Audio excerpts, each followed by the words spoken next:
여러분, 어떤 분의 아내가 이 남편을 보면서 이렇게 썼습니다. 흐리고 음울한 날이 그를 우울하게 했다. 그는 과도한 정신노동에 시달렸고 지나친 연구는 그의 육신을 피로하게 했고 그에게 우울함을 가져다 주었습니다. 명성도 한몫했어요. 명성에서 오는 부담감. 그는 사람들 앞에서 차갑게 말할 때에는 집으로 돌아가서 자책했습니다. 과도하게 긴장을 해서 자제력을 잃어버린 날에는 아주 슬퍼했습니다. 사람들과 논쟁할 때 여기저기서 이 사람을 향한 비판이 들려왔을 때 그는 낙심했습니다. 그래서 한 화가가 그의 초상화를 그리려고 했다가 이런 불평을 들어놓았다고 합니다. 이 사람에 대해서는 그림을 그릴 수가 없어요. 그의 얼굴은 매일매일 바뀌어요. 우울증을 앓았습니다. 감정의 기복을 경험했습니다. 이분이 누구냐? 19세기 영국에서 살았던 설교의 황태자라 불렸던 찰스 스펄전 이야기입니다. 그러니까 어떤 분들은 이런 질문을 던질 수가 있어요. 아니, 어떻게 목회자가 우울증을 앓을 수가 있지? 아니, 여느 목회자도 아니고 수많은 사람들에게 은혜를 끼쳤던 설교의 황태자라 불리는 스펄전, 예수 그리스도를 드러내고 예수 그리스도의 주대심을 누구보다도 정확하게 드러냈던 이 설교가가 어떻게 우울증을 알 수가 있지? 이런 생각을 하실 수가 있어요. 근데 알아요. 목회자들도 우울증을 앓습니다. 과중한 중압감과 스트레스, 자신의 존재를 증명해야 한다는 그런 압박, 목회자이기 이전에 한 인간이기 때문에, 말씀을 실감하는 목회자이기 이전에 혈과육을 지닌 존재이기 때문에 안 고쳐주시나? 우리 주님께서 안 고쳐주시나? 이분이 기도하고 말씀 전할 때 수많은 이들이 치유의 역사를 경험했을 텐데 왜 자기는 낫게 하지 못하는가? 여러분, 왜 그분이라고 기도하지 않았겠어요? 자신의 쇠약한 정신, 쇠약한 육신을 두고 왜 자신에 대해서 하나님께 기도하지 않았겠어요? 근데 하나님께서 금방 손을 쓰지 않으셨어요. 그대로 두셨어요. 그대로. 그럼 이 우울증이 스펄전의 목회를 방해했던가? 이 스펄전을 연구했던 한 신학자에 따르면 스펄전의 우울증은 그의 목회를 방해하지 않았대요. 오히려 도움이 되었대요. 그는 사람들을 공감할 수 있었대요. 외로워하는 사람, 질병으로 인해서 괴로워하는 사람, 낙심한 사람들, 수많은 사람들을 만날 때마다 그는 자기 자신의 감정, 자기가 경험했던 감정들을 소환해냈을 거예요. 이들이 쉽사리 해결되지 않는데, 견뎌야 하는 시간이 있는데, 하나님의 치유에 이르기까지 끈질기게 기도를 해야 하는데, 이들의 상태를 알고 나니까 그가 전하는 하나님의 말씀은 그들의 아픈 심령을 울리는 설교가 될 수 있었다는 거죠. 그의 연약함, 그의 결핍이 그로 다른 사람들에게 가게 했고 그들의 마음까지 가게 했고 그로 독불장군으로 가지 않게 했고 타인을 헤아리면서 가게 했습니다. 여러분, 이 사람도 기도했어요. 이 사람도 문제를 두고 기도했는데 한 번만 기도한 게 아니라 2번, 아니 3번 기도했습니다. 때가 되면 하나님께서 나를 낫게 해주시겠지, 그런 기대감을 가지고 기도를 했지만 그는 시간이 지나면 지날수록 낙심한 기색도 보였을 거예요. 하나님 왜 안 들어주십니까? 기도했어요. 3번을 기도했어요. 여러분, 8절 말씀 같이 읽어보겠습니다. 같이 읽을게요. 이것이 내게서 떠나가게 하기를 위하여 3번 주께 간구하였더니, 여러분, 3번은 그냥 딱 3번 이렇게 기도했다는 말이 아니죠. 그렇게 기도했을 수도 있지만 3은 어떤 의미에서 완전수예요. 거듭거듭 기도했다는 거죠. 우리 주님께 자신의 소원을 아뢰고 또 아뢰고 또 아뢰고 그가 할 수 있을 만큼 주님의 은혜를 구했다는 거예요. 아마 한 번은 처음에는 다른 기도 제목 아뢰듯이 우리 하나님께 구했겠죠. 근데 또 한 번은 아예 금식을 선포하고 아주 절박하게 자신의 문제를 우리 하나님께 아뢰었을지도 몰라요. 또 다른 한 번은 우리 주님께서 이 사도 바울에게 나타나셨던 그날 주님의 옷깃을 잡고서 애원했을지도 몰라요. 여러분, 이렇게 간구한 사람이 누구예요? 누구죠? 사도 바울이에요. 사도 바울. 사도 바울은 기적의 사람, 능력의 사람이었어요. 다른 사도들 못지않게 기사와 표적과 능력이 나타났던 사람이에요. 사도행전을 보면 수많은 병들을 낫게, 열병을 낫게 하고 이지를 낫게 하고 사도 바울의 표적을 보려고 많은 사람들이 몰려들었고, 심지어는 사도 바울의 손수건이라도 구하려고 했어요. 유두고라는 청년도 살렸어요. 기사와 표적을 보여준 사람이었어요. 그가 다른 사람을 위해서 기도할 때는 나았어요. 우리 하나님께서 사도 바울의 기도를 딱딱 들어주셨어요. 교회를 위해서 기도할 때 들어주셨고, 복음 전도를 위해서 현장에서 만난 사람, 주님의 사랑과 긍휼이 필요한 사람을 위해서 기도할 때 기도를 들어주셨어요. 근데 자신을 향한 간구만큼은 들어주시지 않아요. 금방 들어주시지 않아요. 여러분, 사도 바울이 대체 무엇을 놓고 기도했을까? 사도 바울에게는 육체 가시가 있었대요. 그를 찌르는 가시. 잊을만 하면 푹하니 찌르는 가시. 그를 아프게 하고 그의 얼굴을 일그러지게 하는 가시. 어떤 비전에 사로잡혀서 한창 하나님 나라의 꿈을 꾸는, 그러면서 계획을 세워가는 그를 좌절시키는 가시. 육체의 가시. 그래서 그로 이 가시를 지닌 내가 진짜 할 수 있을까? 때로는 자기 연민에 빠지게 하고 우울감에 사로잡히게 하는 가시. 여러분, 사도 바울은 그래서 이를 사탄의 사자라고 불렀어요. 하나님께서 자기 몸에 머물도록 허락하신 사탄의 사자. 여러분, 사도 바울을 괴롭혔던 이 가시가 뭘까? 해석이 분분해요. 육체의 가시라고 했기 때문에 많은 학자들은 이게 신체적인 질병이 아닐까.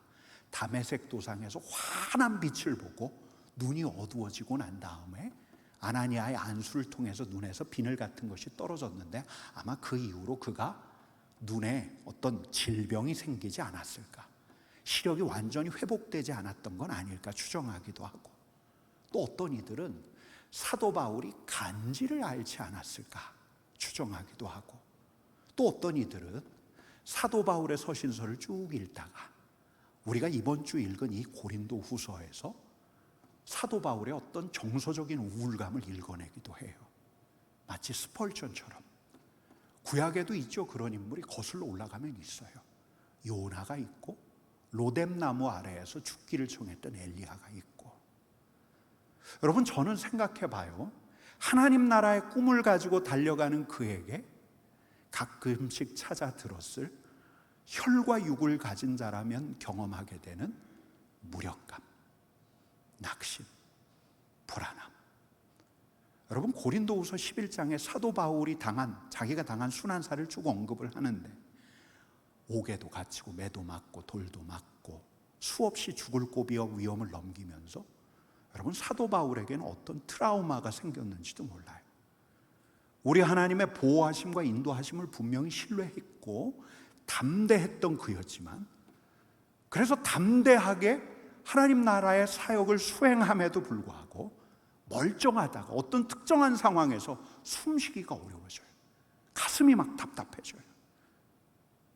여러분, 또 어떤 이들은, 어떤 학자들은, 특별히 이 로마서를 세심하게 본 이들은 혈과 육을 지닌 존재로서 사도 바울의 마음 안에서 일어나는 아직 완전하지 않은 그의 성정들, 여전히 죄로 오염된 본성, 격정적으로 분노를 쏟아내기도 하고, 다른 사람에 대한 미움이 가시지 않고, 오호라 나는 공고한 자로다, 이 사망의 몸에서 나를 누가 건져낼까, 탄식을 쏟아낼 만큼 아직 절제가 안 되는 거예요. 이런 성정, 여러분, 분명치는 않아요. 사도 바울이 명확하게 밝히고 있지 않기 때문에. 하지만 사도 바울은 이를 육체의 가시라고 불렀고 또 사탄의 사자라고 불렀어요. 우리 하나님께서 허용하신 사탄의 사자. 여러분, 그래서 사도 바울은 절절히 외쳤어요. 주님, 거두어가 주십시오. 이 가시를 좀 나에게서 빼주십시오. 사라지게 해주십시오.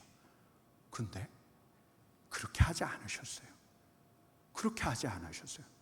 사도 바울이 고민했어요. 왜 그러실까?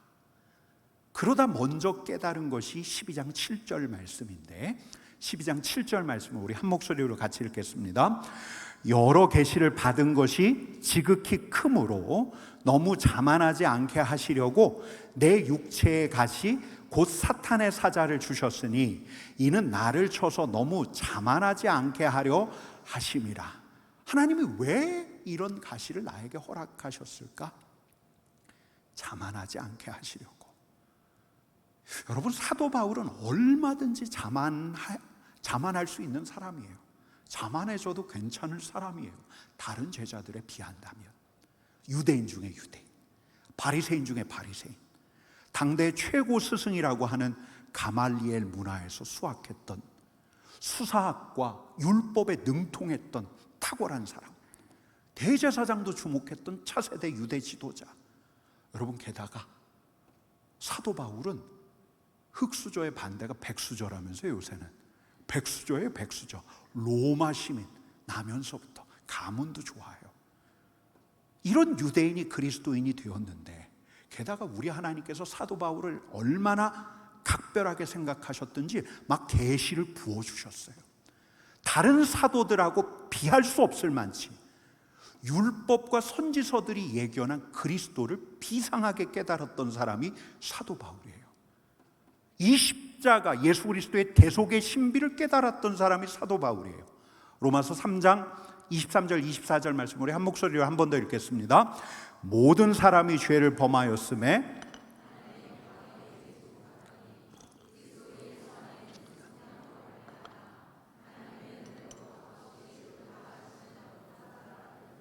아멘. 이 계시를 사도 바울에게 주셨어요. 모든 사람이 죄를 범해서 하나님의 영광에 이르지 못하는데 예수님의 십자가로 말미암아, 예수님의 속량으로 말미암아 하나님께서 우리를 의롭다 하신다. 하나님의 의예요. 율법에 나타난 의가 아니라 예수 그리스도의 십자가를 통해 드러난 하나님의 새로운 의예요. 여러분, 게다가 사도 바울은 다른 사도들하고 비할 수 없는 특별한 계시들 체험도 했어요. 예수님을 배웠어요. 삼층천 체험도 했어요. 얼마든지 자만할 수 있었어요. 얼마든지 우쭐할 수 있었어요. 근데 그때마다 푹 가시가 그를 찔러요. 다시 그로 돌아오게 해요. 다시 그로 연약한 육체의 가시를 보게 해요. 그로 더 겸손하게 설 수밖에 없도록 가시가 푹 찔러대요. 여러분, 제가 지난해 배웠던 한 목사님인데 이분이 언젠가 우울증을 통과했대요. 근데 저는 지난해 뵌 그 목사님을 아주 오래전에도 뵌 적이 있었거든요. 그분이 미국 유학 마치고 한국에 들어와서 대형교회 담임을 시작할 때, 그때 자신감 넘치게 목회를 시작하셨을 때 그때의 모습, 그때 모습하고 지금 모습하고 지난해 배웠던 모습하고 확연하게 달라요. 적어도 제가 느끼기에. 제가 그분에 대해서 얼마나 알겠습니까만 적어도 제가 보았던 인상은 지난해가 훨씬 좋았어요. 야, 우리 하나님께서 이분을 이제 사용하고 계시는구나. 어려운 시간을 통과하게 하심으로써 육체의 가시와 씨름하던 시간을 두심으로써 우리 하나님께서 이분을 완전히 새로 빚어가신 게 아닐까. 저는 그냥 혼자 그렇게 생각했어요. 여러분, 사도 바울은 알았어요. 자랑이라도 하려고 하면 푹, 자부심이라도 가지려고 하면 푹, 그의 육체의 가시, 남들에게 알려졌을 수도 있고 스스로 감추고만 있었을 어쩌면 그 육체의 가시, 그가 정말 괴로워했고 벗어나고 싶었던, 그가 하나님 앞에서 3번이나 씨름하는 시간을 가졌던, 여러분 한번 여쭈어볼게요. 우리 하나님께서 그의 육체의 가시를 빼주셨습니까? 빼주시지 않았습니까? 빼주시지 않았어요. 한 번은 우리 주님께서 사도 바울에게 나타나셔서 뭐라고 말씀하시냐면 9절 상반절 말씀 같이 읽겠습니다. 나에게 이르시기를 내 은혜가 내게 족하도다. 나의 은혜가 너에게 족하도다. 여러분, 사도 바울이 3번이나 간구를 했는데 우리 주님께서 이렇게 말씀하셨을 때 어땠을까요? 섭섭하지 않았을까? 처음에는 나의 은혜가 내게 족하다. 그를 극도로 예민하게 하는 가시인데, 그로 늘 좌절하게 하는 가시인데 우리 주님께서 말씀하시는 거예요. 내 은혜가 내게 족하다. 빼주시겠다는 거예요? 안 빼주시겠다는 거예요? 안 빼주시겠다는 거예요.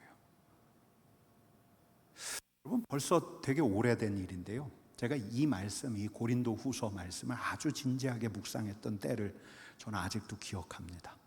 제가 그때 아주 열심히 묵상일기를 쓰던 때이기도 했는데, 근데 그 즈음에 저한테 아주 큰 답답함이 있었어요. 저하고 신학교를 같이 다녔던 동기들은 둘 중에 하나였어요. 한쪽 부류는 현장에서 열심히 목회 경험을 쌓아가면서 이제 담임 목사를 준비하는 부류가 있었어요. 또 한 부류는 애초에 공부의 뜻을 두고 외국으로 유학을 가서 외국에서 박사학위를 하고 있는 친구들이 있었어요. 그 두 부류는 너무 잘 달리고 있었어요. 근데 저는 그때 어떤 상황이었냐면, 제가 공부에 집중하는 것도 아니고 그렇다고 사역에 매진하는 것도 아니고 진짜 어설프기 짝이 없었는데, 논문 학기는 다 되었는데 논문에 집중할 수 있는 시간적인 여유도 없고, 그때 제 안에서 내가 논문을 써야 할까? 내가 왜 이 길로 왔을까? 이런 생각들을 많이 했어요. 특별히 저는 당시에 제가 어디로 가야 할지 정할 수가 없겠더라고요. 그 이유 중에 하나는 제가 결혼한 지 한 10년 다 돼 가는데 저희 집에 아이가 없는 거예요. 제가 그때 어떤 생각들을 계속했냐면, 내가 아이가 없는데 내가 목회 현장에 가면 결혼주례도 해야 하고 생명을 위한 축복도 해야 하는데, 내가 아이가 없는데 현장 목회를 할 수 있을까? 나는 대체 어디로 가야 될까? 나는 대체 어디로 가야 되지? 목회해야 돼? 안 될 것 같은데? 아이가 없는데? 공부는 제대로 하는 것도 아닌데? 그때 이제 이 말씀을 보았어요. 내 은혜가 내게 족하도다. 근데 이 말씀으로 주님께서 제게 이렇게 말씀을 하시는 것 같은데, 제가 정말 이 말씀을 보다가 말씀을 집어던질 뻔했어요. 뭐라고요, 주님? 은혜가 족하다고요? 뭐라고요? 뭐라고요? 은혜가 충분하다고요? 아니, 주님, 그렇지 않아요. 그렇지 않아요. 그러고 한참 들여다보는데 또 울컥해요. 가만 생각하니까 주님의 은혜가 충분해요. 충분해요. 주님의 말씀처럼 충분한 게 아닐까. 이런 때가 있었던가 싶을 만치, 여러분, 제가 그 한 해 동안 묵상일기를 아주 열심히 썼는데, 제가 그때 말씀이 나를 알고 있다라는 걸 처음 알았어요. 내가 말씀을 읽고 있지만 말씀이 나를 읽어가고 있다라는 걸 처음 알았어요. 그래서 이 말씀도 그날 나에게 주신 하나님의 말씀으로 받으려고 한 거예요. 은혜가 가란 적이 없네요. 왜냐하면 매일매일 답답한 상황이었지만, 상황은 순조롭지 않았지만, 이때야말로 우리 주님께서 말씀하시는 분이시구나, 말씀을 통해서 나를 읽어가시고 말씀으로 말씀하시는 분이시구나, 이런 걸 실감했던 때였는데, 그렇지, 적어도 말씀의 은혜는 족하지. 그러면서 또 제 자신을 돌아보는데 여러 가지 생각이 들어요. 제가 그때 썼던 묵상일기를 보니까 내가 오늘까지 먹고 사는 문제로 고민했던 적이 있었던가? 나에게 자녀는 없지만 주님께서 만남의 복을 주시어서 좋은 선생님을 내 곁에 두셨고 좋은 믿음의 친구들도 두셨는데 내가 설교자로서 자질이 너무 없는 것 같았는데 내가 진짜 목회를 해야 하는가 생각을 함에도 불구하고 우리 주님께서는 현장에서 저를 여전히 사용하고 계셨어요. 나의 은혜가 내게 족하다. 한숨을 쉴 만큼 답답해 죽겠는데, 서러워 죽겠는데 우리 주님께서 말씀하시는 것 같았어요. 나의 은혜가 너에게 족하다. 근데 우리 주님께서 이런 말씀을 이어가시는 것 같았어요. 9절 중반절이 이렇습니다. 내 은혜가 내게 족하도다. 그 다음 대목 같이 읽습니다. 이는 내 능력이 약한 데서 온전하여 짐이라. 주님의 능력이 어디서 온전하게 드러나요? 어디서요? 약한 데서, 약한 자에게서. 주님의 능력이 약한 자에게서, 약하기 때문에 주님께 머물며 주님께 구하는 자에게서. 내가 약한 자이기 때문에 내 자신을 자랑하려고 하다가도 나에게 자랑할 것이 하나도 없다는 걸 아는 자에게서, 내 뜻과 내 계획대로 되면 좋겠다고 생각하다가 내가 아무것도 아니라는 걸 알기에 우리 주님께 머무는 자에게서, 주님께 머물며 나를 내려놓는 자에게서, 주님께 머물며 나를 내려놓고 주님께 구하는 자에게서 완전하게 주님의 능력이 드러난다는 거예요. 주님의 뜻을 구하고 주님의 능력을 구하는 자에게서 나의 약함을 알고 주님의 능력을 구하는 자에게서 완전히 드러난다는 거예요. 여러분, 근데 가만 생각해 보면 무엇보다 우리 예수님에게도 그랬죠? 우리 예수님에게도 그랬어요. 여러분, 우리 예수님께서 공생에 갈릴리와 예루살렘을 오가실 때 얼마나 특별한 능력의 소유자였습니까? 기적의 소유자, 능력의 소유자. 무수한 사람들이 예수님을 왕으로 삼으려고 했는데, 여러분, 예수님의 능력이 언제 가장 정점이었습니까? 언제였죠? 아버지요, 내 뜻대로 마시옵고 아버지의 뜻대로 하옵소서. 자신의 뜻을 꺾고 십자가의 길을 가셔서 자기를 내어주신 자리에서. 여러분, 인간적으로 보면 십자가는 자신의 뜻을 꺾고 실패한 것처럼 보이는 자리 아닙니까? 무력하게 자기 자신을 십자가에 내어준 아들에게 우리 하나님께서는 십자가의 예수를 통해서 구원의 능력을 보이셨어요. 하나님의 능력이요, 하나님의 지혜인 거죠. 주님의 능력은 약한 데서, 주님께도 그러했지만 약한 데서, 약한 자에게서 온전하게 드러났어요. 우리 하나님께 자신의 무력함을 알리고 내 불안을 솔직하게 알리고 내가 할 수 없음을, 주님 제가 할 수 없습니다, 자신의 약함을 정직하게 고백하는 자에게서 온전한 능력, 주님의 능력이 드러난다는 거예요. 주님께서 지금껏 나를 통해서 어떤 일을 하셨지만, 주님, 저는 주님의 은혜가 아니면 나 하나도 건사할 수가 없습니다. 내 불안과 우울과 육체의 가시를 보면서 우리 주님께로 돌아가서 우리 주님의 은혜를 구하는 자에게 그 자를 통해서 주님의 능력을 드러내셨어요. 여러분, 사도 바울이 깨달은 게 뭘까요? 내가 약한 데가 있어서 다시 우리 주님께로 겸손하게 돌아갈 수밖에 없구나. 내가 약한 데가 있어서 다시 주님께 은혜를 구할 수밖에 없구나. 바로 그때 우리 주님께서 당신의 온전한 능력을 나를 통해서 드러내셨구나. 여러분, 그래서 사도 바울이 고백하는 게 9절 하반절이죠. 같이 읽겠습니다. 그러므로 도리어 크게 기뻐함으로 나의 여러 약한 것들에 대하여 자랑하리니 이는 그리스도의 능력이 내게 머물게 하려 함이라. 여러분, 이제 사도 바울은 약한 것을 자랑스럽게 생각하는 거예요. 내 능력으로는 어찌할 수 없는 것들, 그를 괴롭게 하는 것들, 그리하여 그로 하여금 자신의 뜻과 의지를 내려놓게 하는 것들, 육체의 가시, 여전히 해결되지 않는 육체의 질병, 불안과 두려움과 공황 발작과 우울함, 간질 같은 질환,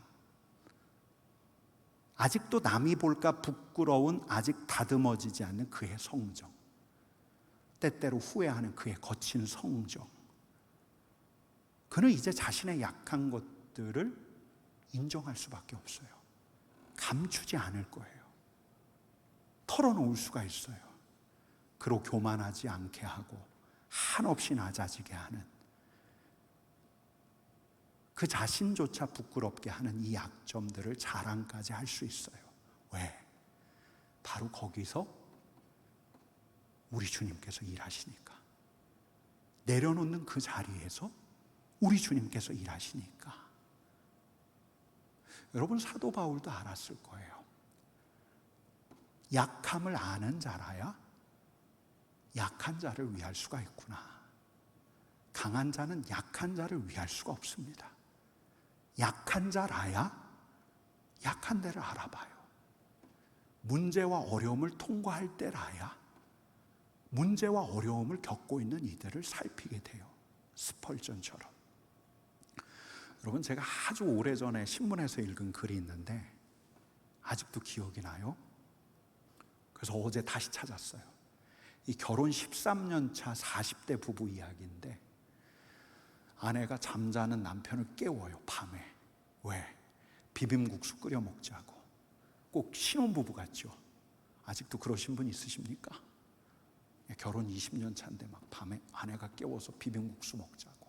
그럼 일어나서 같이 비빔국수를 먹어요. 이들이 유난히 금슬이 좋아서 이런 관계를 맺어갈까? 그게 아니에요. 아이가 없어서. 노력을 했어요. 시술도 해보고 할 수 있는 걸 다 해봤는데 소용이 없었어요.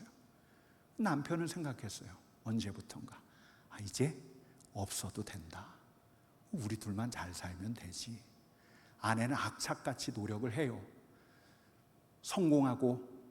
성공하면 좋으련만 실패할 때마다 그의 얼굴에 수심이 깃들어요. 그럴수록 더 악착같이 돼요.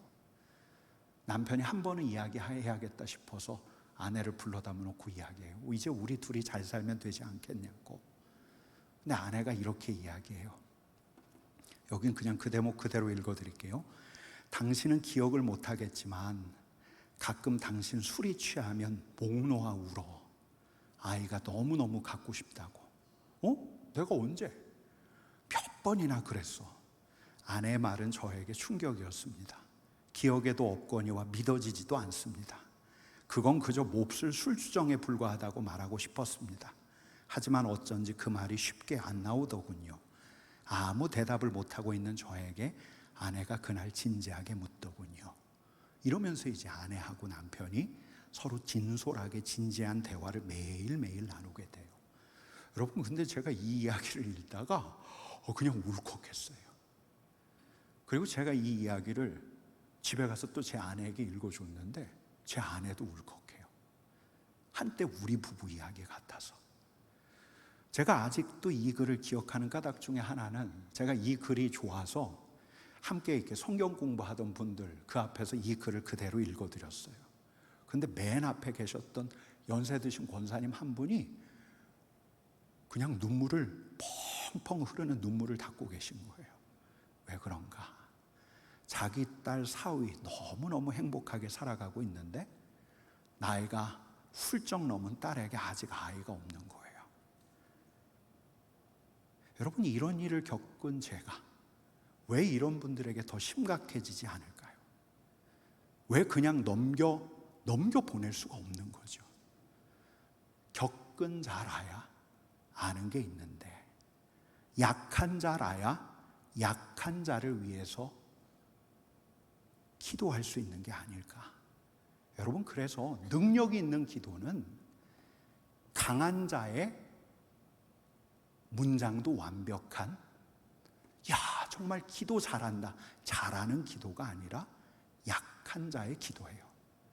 약한 자의 기도가 그래서 능력이 있어요. 내 문제 하나 건사하지 못해서 내 불안과 내 우울과 내 슬픔 하나 때문에 휘청휘청 거려본 자라야 다른 약한 자를 위해서 그분의 능력을 진짜로 구할 수가 있어요. 진짜로. 거기서 그리스도의 능력이 나타나는 것이요. 오늘 어떤 성도님 한 분이 저한테 그런 말씀을 하셔요. 목사님, 제가 기도하고 있는 거 아시죠? 근데 그 말이 저한테 감동이 돼요. 제가 그분을 위해서 기도하고 있다고 생각했는데 약한 그분이 저를 위해서 기도하고 계셨던 거예요. 제가 가만 생각해 봤어요. 그래서 내가 지금 이렇게 지내고 있는 거구나. 여러분, 약한 자들이 주님 앞에 머물러요. 약한 자들은 우리 주님이 약해지신 자리 십자가 앞으로 가요. 약한 자들은 우리 주님께서 약해지셨던 십자가 앞에 서서 십자가의 능력을 알아봐요. 여러분, 우리 주님께서는 약한 자들을 통해서 자신의 약함을 알고 우리 주님 앞으로, 십자가 앞으로 나온 자들을 통해서, 바로 그 사람을 통해서 진짜 우리 주님의 임재와 우리 주님의 능력을 드러내셔요. 강한 자의 기도가 아니라 약한 자의 기도를 통해서 우리 주님께서 일하고 계셔요. 여러분, 언젠가 어떤 목사님이 저한테 이런 이야기를 해요. 어느 날 찬양을 하는데 눈물이 나더래요. 이 찬양을 부르는데, 슬픈 마음이 있는 자, 몸과 영혼 병든 자, 누구든지 부르시오, 예수 이름 부르시오. 근데 이 잘 알려진 찬양을 하는데 이 목사님 안에 이런 생각이 들더래요. 내가 이렇게 슬픈데, 내가 이렇게 몸과 영혼이 병들었는데 내가 어떻게 슬퍼하는 자들을 위해서 위로해 줄 수 있을까?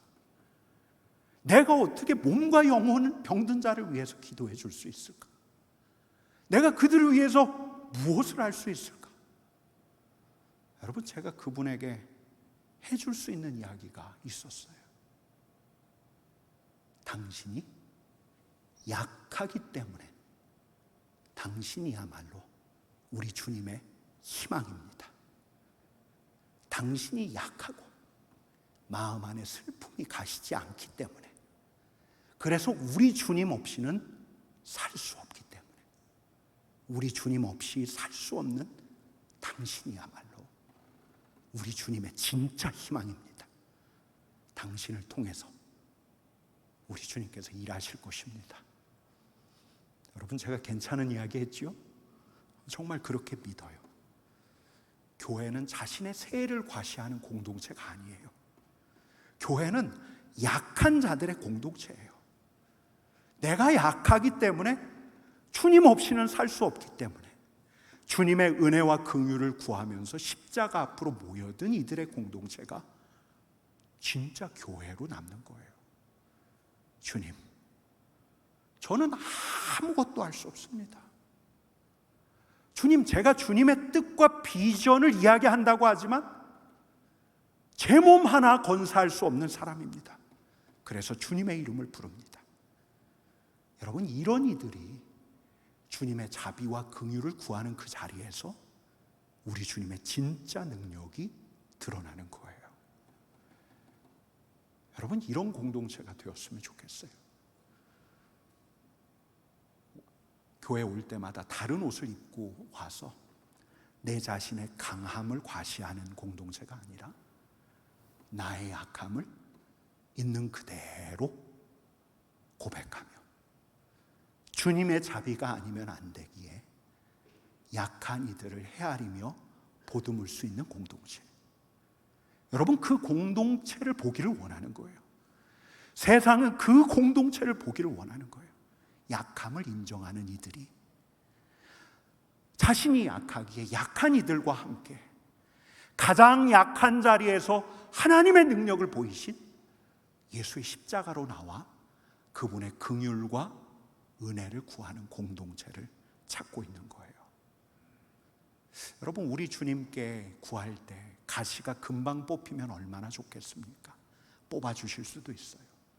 근데 뽑아주시지만 또 다른 가시가 나오게 하실 수도 있어요.